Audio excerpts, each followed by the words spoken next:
बच्चों, आज हम प्रारंभ करने जा रहे हैं अंग्रेजी अनुवाद के क्लास, जिसका यह प्रथम भाग होगा। मैं आप लोगों को बता दूं कि यह वीडियो 4 पार्ट में होगा। एक पहला पार्ट जो होगा उसमें इंट्रोडक्शन होगा। दूसरे पार्ट में हमने जो पिछली कक्षा में होमवर्क दिया था उसका सॉल्यूशन होगा। तीसरे पार्ट में आज का जो विषय है उस पर हम लोग चर्चा करेंगे, उसको सीखेंगे। और वीडियो का चौथा पार्ट नेक्स्ट रोज के लिए होमवर्क दिया जाएगा। जैसा कि मैं अपने इंट्रोडक्शन में बता दिया था कि हमारे ऑनलाइन क्लास में जब भी आप आते हो कॉपी कलम लेकर ही आना है। उसमें कुछ लिखना है, पढ़ना है, और सबसे बड़ी बात है कि आपको ज़्यादा से ज़्यादा समझना है। हमारे क्लास में इस बात का आप ध्यान रखेंगे कि हम जो यहाँ पर पढ़ रहे हैं उसको अभी के समय ही हमें उसको सीख लेना है। ये नहीं कि चलो लिख लिए, क्लास कर लिया और उसको घर पर जाके जो है याद कर लेंगे। ऐसा मत सोचना। जिस समय आप जो वर्क कर रहे हो उसी समय उसको फिनिश करना है। यानी जो कुछ भी आप अभी पढ़ रहे हो उसको अभी का अभी अपने दिलो दिमाग से जोड़ लीजिए। यानी वो हमेशा हमेशा के लिए आपका हो जाए, ऐसा उपाय कीजिए। और यह तब संभव है कि यहाँ पर जो आप सीखे हैं उसका पुनरावृत्ति रिवीजन आप घर पे करें, उसको बार बार पढ़ें। तो चले हम चलते हैं अनुवाद, हिंदी से अंग्रेजी अनुवाद करने की क्लास पर। सवाल उठता है कि इस क्लास का आपको जरूरत क्यों हुआ, जिसमें आपको कहा जा रहा है धैर्य रखिए, मेहनत कीजिए, सफलता जरूर मिलेगा। भाई धैर्य क्या जी का रखेंगे? तो आपको मैं बता दूं कि ये जो क्लास है इसमें ऐसा कोई ट्रिक नहीं, कोई शॉर्टकट रास्ता नहीं है जिसके मार्फत आप चले जाइएगा।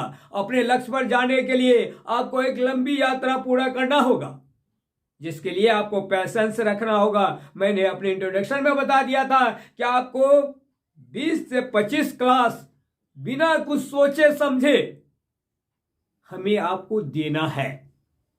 आप क्या सीखे नहीं सीखे उस पर कोई आपको तर्क वितर्क नहीं करना है। आप ट्रांसलेशन बनाना जान गए हो या नहीं जाने हो ऐसा कुछ नहीं सोचना है। आपको बस इतना सोचना है कि हमको जो सर क्लास में बताए हैं वह मेरे ब्रेन में आया कि नहीं। अगर आ गया तब तो बहुत ही अच्छा, नहीं आया तो उसका पुनरावृत्ति कीजिए। उसमें कोई त्रुटि मिलता है तो आप हमें कमेंट बॉक्स में जाकर कमेंट करके बता सकते हैं। 15-20 क्लास होने के बाद, इसका एक फर्स्ट स्टेप समाप्त होने के बाद आप में आत्मविश्वास हम जगा देंगे। आपको यह प्रमाणित करके दिखा देंगे कि आप ट्रांसलेशन बनाने लायक या समझने लायक हो चुके हो। और वह तब होगा जब हमारा 20 से 25 क्लास समाप्त हो जाएगा। लेकिन तब तक आप हमारे वीडियो से बने रहेंगे तब यह संभव है। अगर बीच में ही आप चले गए कि चलो ये फालतू का है तो वो आपकी मर्जी। अगर विश्वास करते हैं कि नहीं हमको इससे सीखना है या हम सीख पाएंगे तो आपको 20 से 25 क्लास का समय हमें देना होगा और समझना होगा। और ये कीजिएगा, उसके बाद ही आपको कुछ प्राप्ति होगा। तो पहले हम चलते हैं कि हम स्टार्ट कहां से करेंगे। तो आपको मैं बता दूं कि यह क्लास जो है एक बिल्डर का है। आप बिल्डर बनने जा रहे हो, मेकर बनने जा रहे हो। कहिएगा ये कैसे? तो क्लास का नाम ही है हिंदी से अंग्रेजी अनुवाद बनाने वाला। नहीं, बनाना, बनाता कौन है? जो मेकर है, जो बनाने वाले को ही ना मेकर कहते हैं। जो बनाता है उसी को मेकर कहते हैं, बिल्डर कहते हैं। तो अब जरा इस वर्ड पर ध्यान दीजिए। कोई चीज अगर आप बनाते हो, कैसे बनाओगे? उसके लिए आपको यह जानना होगा कि जो चीज हम बनाने जा रहे हैं उसका कौन कौन पार्ट्स है, वह उसमें क्या क्या चीज लग रहा है और उसका क्या काम है, और जो पार्ट हम लगा रहे हैं उसका वर्क जानना है, और उसका उपयोग कैसे करेंगे, उसकी लिमिटेशन क्या है, ये सारे बातों की जानकारी आपको होना चाहिए। अगर ऐसा न हो, अगर हम सामान पहचानते नहीं हैं, तो क्या होगा? जहां पर जिस चीज को लगाना है, जो अपने प्रॉपर वर्क में आ जाए, वो नहीं लग पाएगा। फलस्वरूप या तो वह सामान बन के तैयार नहीं होगा, अगर बन भी जाता है तो वो काम नहीं करेगा, अगर थोड़ा बहुत काम भी कर ले तो देखने में कुरूप होगा। असली मेकर वही होता है जो समय बचाते हुए सारे पार्ट्स को सही ढंग से यथा स्थान पर रखे, वही तो मेकर है। चाहे वो मोटरसाइकिल का मेकर हो, बिल्डिंग का मेकर हो, कोई भी चीज का मेकर हो। जैसे सबसे बड़ा मेकर तो ईश्वर है। सपोज कीजिए बनाने वाला है भगवान, हमको जो बनाया है, आपको जो बनाया है, कितना सोच समझ के बनाए हैं। क्या उनको हमारे आंख, मुंह, हाथ, पैर सबका ज्ञान है या नहीं है? उन्हें सब पता है कि हाथ का क्या फंक्शन है, आंख का क्या फंक्शन है, मुंह का क्या फंक्शन है, और किसको कहां लगाया जाए। ऐसा मान लीजिए अगर किसी आदमी के आंख के जगह कान हो जाए, कान के जगह मुंह हो जाए, तो क्या होगा? मान लेते हैं कि भगवान है, वो सब कुछ कर देंगे, उसमें प्राण भी डाल देंगे, सारा वर्क भी वो अपने प्रॉपर ढंग से कर रहा है, फिर भी क्या वो देखने में अच्छा लगेगा? शायद नहीं लगेगा। पहली बात कि ऐसा हो नहीं सकता है कि वो प्रॉपर वर्क करे। लेकिन भगवान तो भगवान है, वो कुछ भी कर सकते हैं। कहेगा तू भगवान सब कुछ कर सकते हैं, इसलिए ऐसा हो सकता है कि एक उसका जो प्रॉपर स्थान है वहां पर नहीं रहने के बाद भी वह काम करना शुरू कर दे। इस बात को मैं कुछ देर के लिए मान लेता हूं। लेकिन क्या वो देखने में सही लगेगा? क्या भगवान उसको उसमें उतना सुंदरता दे देंगे? अगर सुंदरता दे भी देते हैं, चलिए मान लिए, फिर भी बेमेल होगा, क्योंकि सारे इंसान को एक जैसा बनाया और एक दूसरे व्यक्ति को नाक के जगह कान, कान के जगह नाक, मुंह के जगह यानी फिर बदल कर दिया, तो बेमेल का बेमेल ही न रहेगा। इसलिए भाइयों, मैं आप लोगों से कहना चाहूंगा कि सबसे पहले आप जिस काम को करने जा रहे हो उसके बारे में डिटेल्स जानो कि इसके कौन कौन से पार्ट्स होते हैं। जब आप इसका फर्स्ट पेज लटिएगा तो बताया गया है, all English words are divided into 8 groups according to their usage in a sentence. Each group is called parts of speech. All English words यानी क्या? अंग्रेजी के जितने भी वर्ड्स हैं, all English words are divided into 8 groups. कहने का अर्थ यह हुआ, अंग्रेजी के जितने भी शब्द हैं, सारे शब्दों को मात्र 8 भागों में बांटा गया है। कैसे? According to their usages in a sentence, यानी वाक्य में उस शब्द के प्रयोग के आधार पे अंग्रेजी के सारे शब्दों को कितने भागों में बांटा गया है? 8 भागों में बांटा गया है।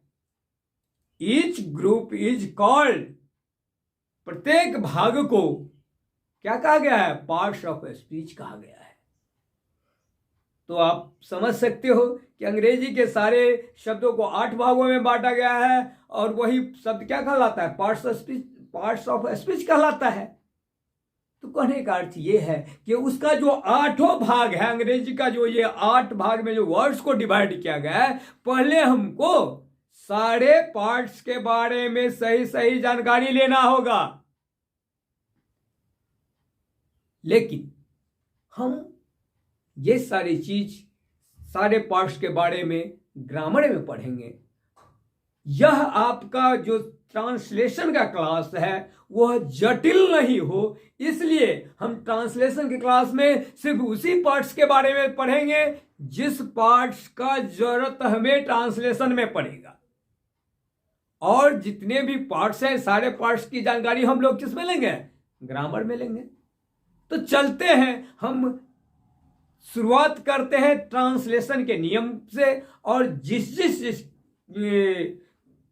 विषय वस्तु की हमें इसमें जानकारी लेना होगा, यानी जरूरत पड़ेगा, जरूरत के अनुकूल हम उसको डिफाइंड करते जाएंगे और तब आगे बढ़ेंगे। तो ये आपका जो 20 से 25 दिन का जो हमने जो टारगेट लिया है, उसमें 15 से 20 क्लास तो सिर्फ आपको डिफिनीशन में है, और डिफिनीशन जानना ही काफी नहीं होता है। डिफिनीशन अगर आप याद कर लिए हो कुछ नहीं कर सकते हो। ये मैं नहीं कहता हूं, जो हकीकत है वही हम आपको बता रहे हैं। जैसे एक आपको इस पे थोड़ा सा कहानी बता दूं। एक साधु बाबा थे जो तोता पाल रखे हुए थे। उनको डर था कि हमारे तोता को कभी शिकारी मार न दे, इसलिए उन्होंने कहा कि चलो ऐसा करते हैं, अपने तोता को सिखला देता हूं। क्या सिखला देता हूं? तोता को रटवा दिए, शिकारी आएगा, दाना डालेगा, जाल बिछाएगा, लेकिन लोभ से उसमें तुम फंसना नहीं। तोता तो तोता था, पक्षी क्या जाने कि उसका भावार्थ क्या है। रट लिया। क्या रटा? शिकारी आएगा, दाना डालेगा, जाल बिछाएगा, लोभ से उसमें कोई फंसना नहीं। एक रोज की बात है, एक शिकारी आया, वैसे ही क्या किया? दाना डाल दिया, जाल बिछा दिया, और सामने वृक्ष पे जो है कि डाली पर तोता वही रट रहा था, शिकारी आएगा, दाना डालेगा, जाल बिछाएगा, लोभ से उसमें कोई फंसना नहीं। ये सारा काम शिकारी भी सुन रहा है, लेकिन वो अपना जो उसका काम था वो करते गया। दाना डाला, जाल बिछाया और छुप गया। और तोता जो सिर्फ रटना जानता था, सेंटेंस बोल रहा है, वह बोल रहा है, उसका भावार्थ नहीं समझ रहा है। और जब ये शिकारी छुपा, तोता लोभ से आके उसमें फंस गया। फिर भी वह शब्द वह बोल रहा है। ये ऐसा क्यों हुआ? क्योंकि तोता रटने वाला था, वह रट लिया, वो अपने दिलो दिमाग से उस सेंटेंस का अर्थ नहीं समझा, भाव नहीं समझा, पहचान नहीं कर पाया, इसीलिए वह लोभ से उस जाल में फंस गया। कहने का अर्थ यह है, आप उस तोते की तरह मत बनिए जो परिभाषा याद कर लिए हैं, सेंटेंस ही याद कर लेते हैं। भाई कितने सेंटेंस को आप याद कीजिएगा, जरा सोचिए। आपको तो ऐसा बनना चाहिए कि उस सेंटेंस का निर्माता आप हो। वह जो भी आप बोल रहे हैं ना, वह आपके दिलो दिमाग से का उत्पत्ति हो, वह आपका प्रोडक्ट हो, न कि किसी दूसरे का बनाया हुआ सामग्री आप बेच रहे हो। आप कारखाना बनो, आप सेलर मत बनो। और फैक्ट्री बनने के लिए तो भाई ज्यादा पूंजी का जरूरत होता है ना, ज्यादा मेहनत का जरूरत होता है, ज्यादा श्रम की जरूरत होती है। तो आप अपने आप को ये समझ लो कि हम एक फैक्ट्री का निर्माण अपने हृदय के अंदर में करने जा रहे हैं। जिसके लिए आपको पर्याप्त समय देना होगा, ब्रेन का पर्याप्त एक्सरसाइज करना होगा। तो चलिए देखते हैं हम आज के विषय वस्तु के बारे में।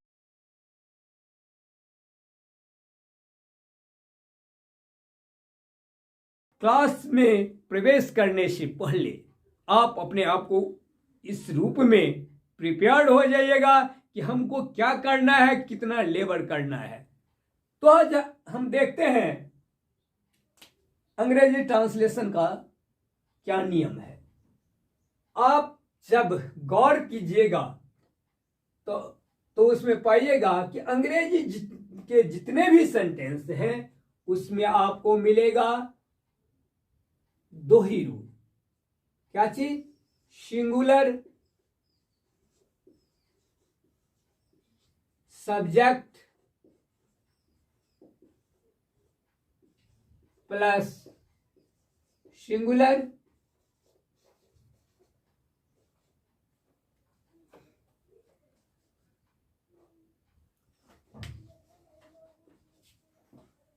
Verb plus singular object.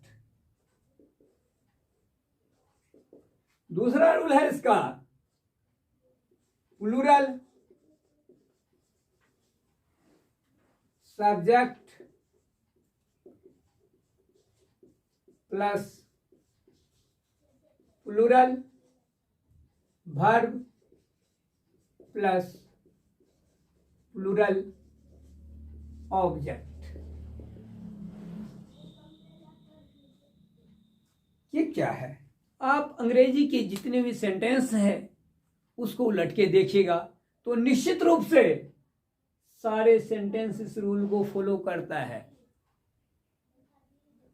सबसे पहले सिंगुलर सब्जेक्ट होगा और सिंगुलर सब्जेक्ट जब भी होगा उसके बाद सिंगुलर वर्ब भी आएगा। यानी सब्जेक्ट सिंगुलर है तो उसका वर्ब भी सिंगुलर होगा और ऑब्जेक्ट भी सिंगुलर होगा। अगर प्लूरल सब्जेक्ट है तो प्लूरल वर्ब होगा और उसके बाद प्लूरल ऑब्जेक्ट होगा। अब चलते हैं कि भाई ये सब्जेक्ट क्या है, वर्ब क्या है, सिंगुलर क्या होता है, प्लूरल क्या होता है। हम लोग यहीं पर तो मिस करते हैं। हम लोग उसके बनावट पर नहीं जाते हैं कि आखिर ये जो सेंटेंस बना है वो किस किस चीजों से बना हुआ है। वर्ब है कि नाउन है कि एडजेक्टिव है, एडवर्ब है, क्या चीज है, पहले आपको उसके बारे में जानना होगा। और उसके बारे में जानने से पहले आपको उसको पहचान करना सीखना होगा, वो क्या है इसके बारे में जानना होगा। तो इससे पर हम आगे भी चर्चा करेंगे, हमको आगे चर्चा करने का मौका मिलेगा। हम चलते हैं पहले सब्जेक्ट के बारे में समझते हैं। SUBJECT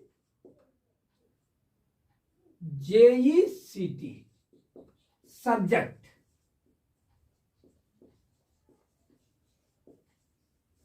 what is subject? Subject क्या होता है? जिसका हिंदी आप कहते हैं कर्ता। SUBJECT क्या हुआ? सब्जेक्ट, जिसको क्या बोलेंगे? कर्ता। एक दो बार मनन कर लीजिए। SUB, देखिए वर्ड कैसे याद किया जाता है। वर्ड याद करने में भी हम लोग कमी करते हैं। क्या कमी करते हैं? कोई भी वर्ड जो आप याद करने जा रहे हो तो उसका लेंथ देखेंगे। लेंथ का मतलब मेरा ये है कि ये कितने लेटर्स से बना हुआ है। जैसे SUB 3 और JECT 7 गो है। कोई 10 लेटर्स का होगा, कोई 15 लेटर्स का होगा, कोई 4 लेटर का है, कोई 2 लेटर का है। इसके लिए तो वैसे कोई नियम नहीं है, यह अपना टेक्निक है। आप जो टेक्निक अपनाते हो वर्ड याद करने के लिए वो ठीक है। मैं जो बता रहा हूं टेक्निक, उस पर भी आप विचार करो और तब डिसाइड करना। अगर आप जो वर्ड याद करने का टेक्निक अभी आप आजमा रहे हो वह बेटर है इससे, कोई दिक्कत नहीं है, आप उसी तकनीक को अपनाओ। लेकिन अगर लगे नहीं उससे अच्छा सर बता रहे हैं तो आप इस टेक्निक को अपनाओ। आपको जो अच्छा लगे वह करो, लेकिन वर्ड तो याद करना है बाबू, याद तो करना ही पड़ेगा। क्योंकि कुछ ऐसे तो कहिएगा सर आप कहते रटने के लिए नहीं, भाई इसमें भी हम रटने के लिए नहीं बोल रहे हैं, वही टेक्निक से उसको समझकर अपने ब्रेन में सेट करने के लिए कर रहे हैं, वो मेहनत आपको करना ही पड़ेगा। रटने का क्रिया एक अलग चीज है, जो बार बार रिपीट कर रहे हो, बार बार रिपीट कर रहे हो, देख रहे हो कहीं, सुन रहे हो कहीं, और मुंह से बोले जा रहे हो तोते की तरह, उसे कहते हैं रट्टुमल। मैं उस चीज को कहता हूं छोड़ देने के लिए, वैसा रट्टुमल आप मत बनो। तो कहिएगा सर इसमें हमको क्या समझना है, वर्ड है वर्ड याद कर देंगे, वो भी तो रटना ही है। नहीं, दोनों में बाबू थोड़ा फर्क है, आप उस डिफरेंस को समझें। अगर आप पढ़ते हो SUBJE, ऐसे अलग अलग एक लेटर को कुछ देर रुक रुक के करते हो सकता है कि आपका छूट गया या मिस किया, क्या होगा जब ये मिस किया तो आप अगला लेटर्स भूल जाओगे, नहीं बोल पाओगे। तो आप पूछिएगा कि सर करेंगे क्या, भाई इसको 2 या 3 या 4 अपने सुविधा का आगे जुतियां ना हम शुरू कर देंगे यहां पर।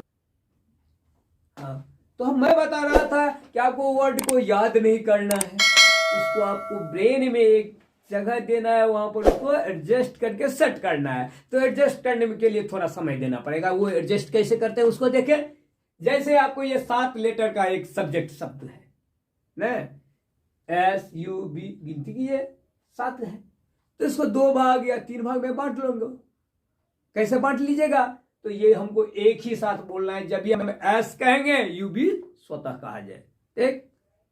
और उसके बाद 4 बच गया JECT, तो उसको भी आप 2 भाग में बांट सकते हो। नहीं आप में ये निखार है, क्या आप सक्षम हो चारों लेटर को एक बार बोलने के लिए, स्वतंत्र है, बोल सकते हैं। तो क्या बोलेंगे, 2 ग्रुप में अगर बांट रहे हैं तो SUB, S कहा, UB स्वतः कहा जाएगा।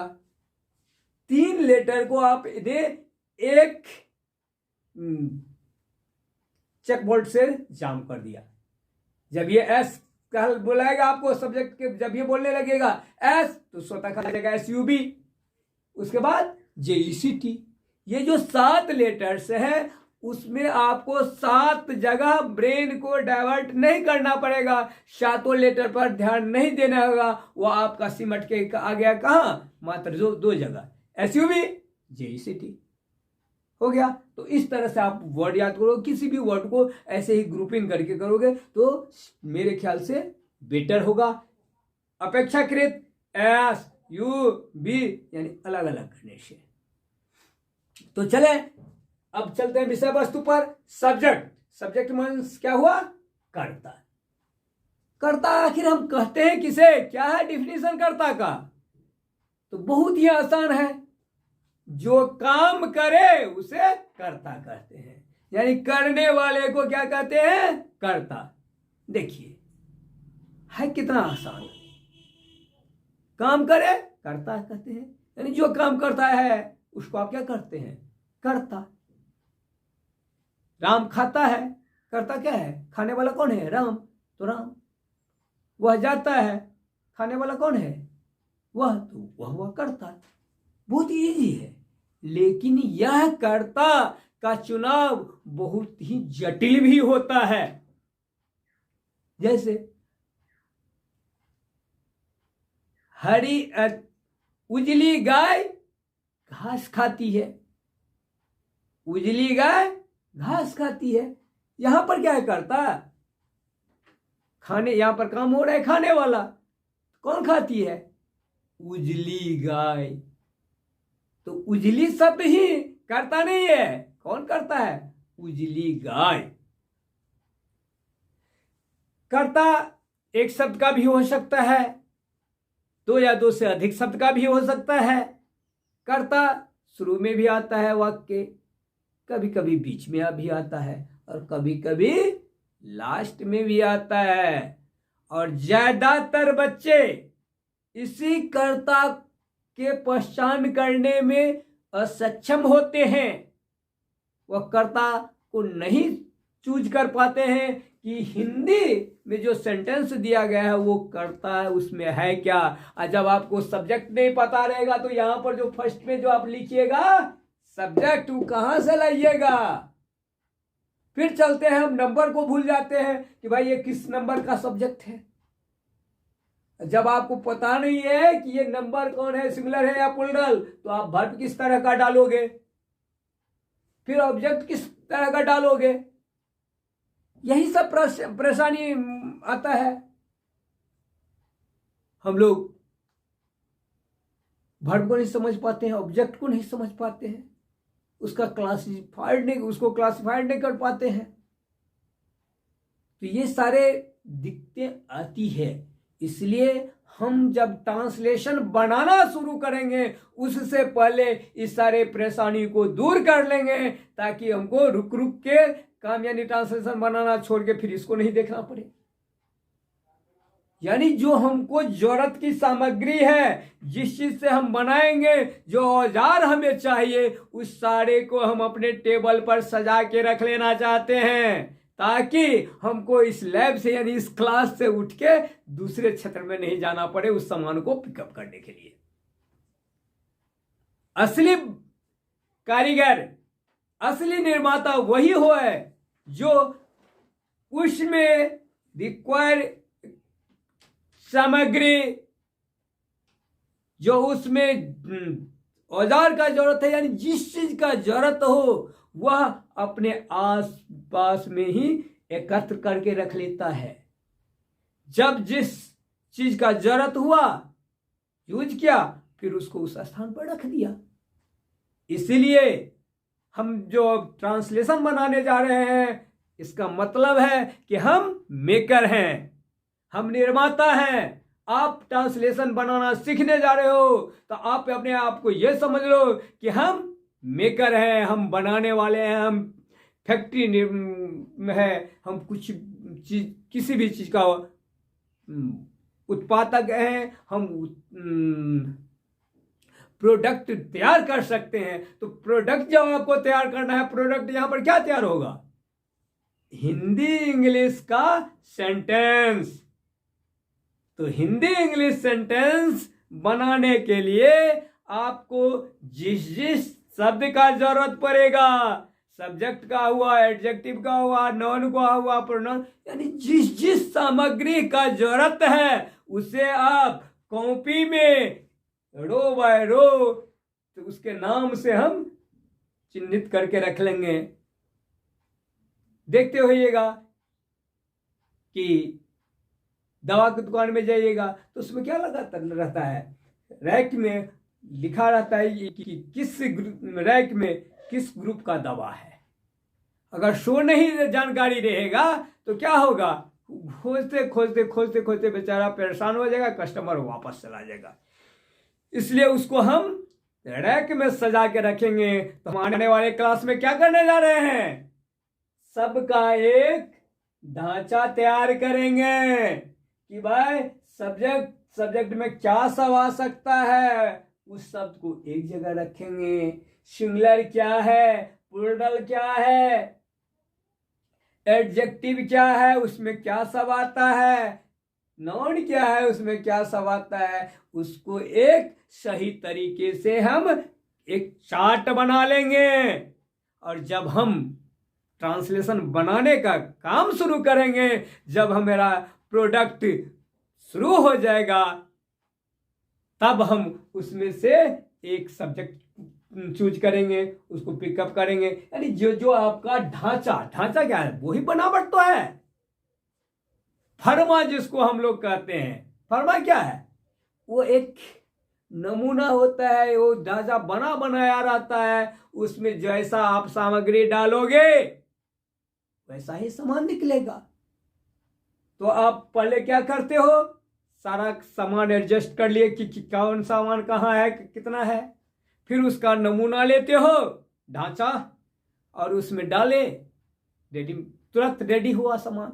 वही हम करने जा रहे हैं। पहले इस 15-20 क्लास में आपको सारी सामग्री का गुण, उसका उपयोग बता करके उसको कहाँ कहाँ रखना है वो बता देंगे, उसको सजा के रखेंगे। वह सजाने का काम हमारा लगभग 10-15 वीडियोज तक चलेगा। उसके बाद क्या करेंगे, हम आपको ढांचा बना के देंगे, ढांचा बनाना सिखाएंगे। और जब आपका ढांचा भी तैयार है, सामग्री भी तैयार है, तो फिर देर किस बात की, तब शुरू होगा आपको ट्रांसलेशन बनाने ना शुरू करेंगे। यानी आप ट्रांसलेशन कब बनाना शुरू करोगे, जब आपका लगभग 20 से 25 क्लास समाप्त हो जाएगा। उस डेट में आप ट्रांसलेशन बनाना शुरू करोगे। और उस डेट में जब ट्रांसलेशन बनाना आप शुरू करोगे तो फिर रुकना नहीं है, बढ़ते जाना है, बढ़ते जाना है। कहां तक बढ़ते जाना है, जहां तक आपका लक्ष्य है। जब तक आप लक्ष्य प्राप्त नहीं कर लेते हो, रुकना नहीं है। और मैं दावे के साथ कह रहा हूं कि इसके बीच में आपको कोई बाधा आ भी नहीं सकता है। अगर आज फर्स्ट डे से मैं ट्रांसलेशन बनाना शुरू कर दूं, आपको सिखाना शुरू कर दूं, तो पग पग पर बाधाएं आएगा, क्योंकि हमने रास्ता साफ नहीं किया है, हम सारी सामग्री सजाए नहीं है, मेरा ढांचा तैयार नहीं है। तो हम क्या कर सकेंगे। एक सामान उठाएंगे, कहेंगे कि अमुक सामान ले आओ, आप सामान लाना जानते हो नहीं, सामान के बारे में जानते नहीं हो, तो सर कौन सा है सामान, फिर आओगे, फिर भेजेंगे। बार बार जाना आना पड़ेगा, जिसमें समय का बर्बादी होगा। जहां पर लोग कहते हैं कि जल्दी से करो, जल्दी करो, जल्दी करो, मैं कहता हूं जल्दी नहीं करना है। पहले उसके बारे में डीपली नॉलेज लीजिए, जानकारी लीजिए, और तब जो कीजिएगा ना, तो उसमें समय का बचत होगा, समय का दुरुपयोग नहीं होगा। एक बार जो कहेंगे आप स्वतः समझ जाओगे, और वैसा शब्द उसमें से पिक करोगे और स्वतः ढांचा में डालोगे, और आपका ट्रांसलेशन बढ़ना शुरू। तो दोस्तों, आज इंट्रोडक्शन क्लास था। मैं आज का क्लास को यहीं विराम देता हूं। फिर मिलते हैं नेक्स्ट डे अगले वीडियो में, अगले उमंग के साथ। आप लोग भी पूर्णतः प्रिपेयर्ड नहीं होइएगा आज, इसलिए आज का क्लास यहीं स्थगित होता है, और फिर नए तैयारी के साथ अगले वीडियो में।